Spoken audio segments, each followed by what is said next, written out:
Nah, sekarang Mas Atala dengerin cerita Mama mengenai rusa dan kura-kura. Hiduplah seekor rusa pada zaman dahulu. Ia sangat sombong lagi pemarah.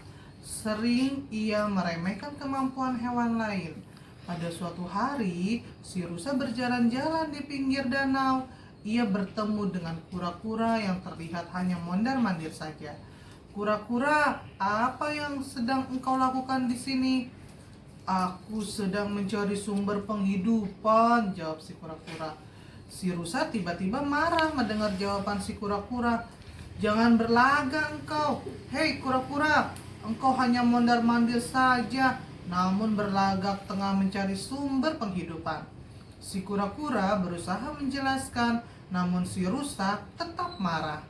Bahkan si rusa mengancam akan menginjak tubuh si kura-kura.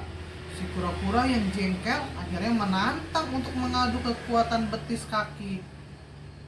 Si rusa sangat marah mendengar tantangan si kura-kura untuk mengadu betis. Ia pun meminta agar si kura-kura menendang betisnya terlebih dahulu. Tendanglah sekeras-kerasnya, semampu yang engkau bisa lakukan. Si kura-kura tidak bersedia melakukannya. Katanya, jika aku menendang betismu, engkau akan jatuh dan tidak bisa membalas menendangku. Si rusa kian marah mendengar ucapan si kura-kura. Ia pun bersiap-siap untuk menendang. Ia berancang-ancang. Ketika dirasa tepat, ia pun menendang dengan kaki depannya sekuat-kuatnya.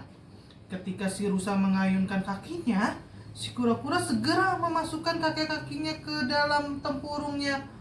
Tendangan rusa hanya mengenai tempat kosong. Si rusa sangat marah mendapati tendangannya tidak mengena.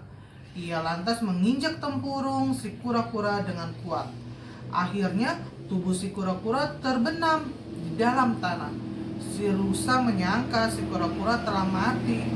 Ia pun meninggalkan si kura-kura. Si kura-kura berusaha keras keluar dari tanah. Setelah seminggu berusaha, si kura-kura akhirnya berhasil keluar dari tanah.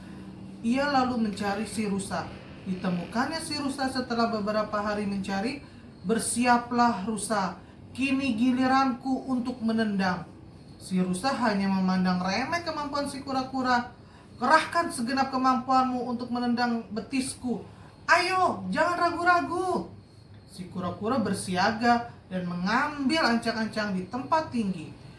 Ia lalu menggelindingkan tubuhnya. Ketika hampir tiba di dekat tubuh si rusa, ia pun menaikkan tubuhnya hingga tubuhnya melayang. Si kura-kura menggincang hidung si rusa. Begitu kerasnya tempurung si kura-kura mengenakan hingga hidung si rusa putus. Seketika itu si rusa yang sombong itu pun mati. Nah, pesan dari moral cerita ini, jangan sombong dan jangan meremehkan kemampuan orang lain.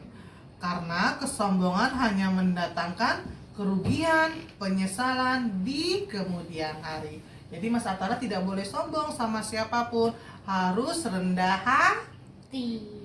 Selesai deh.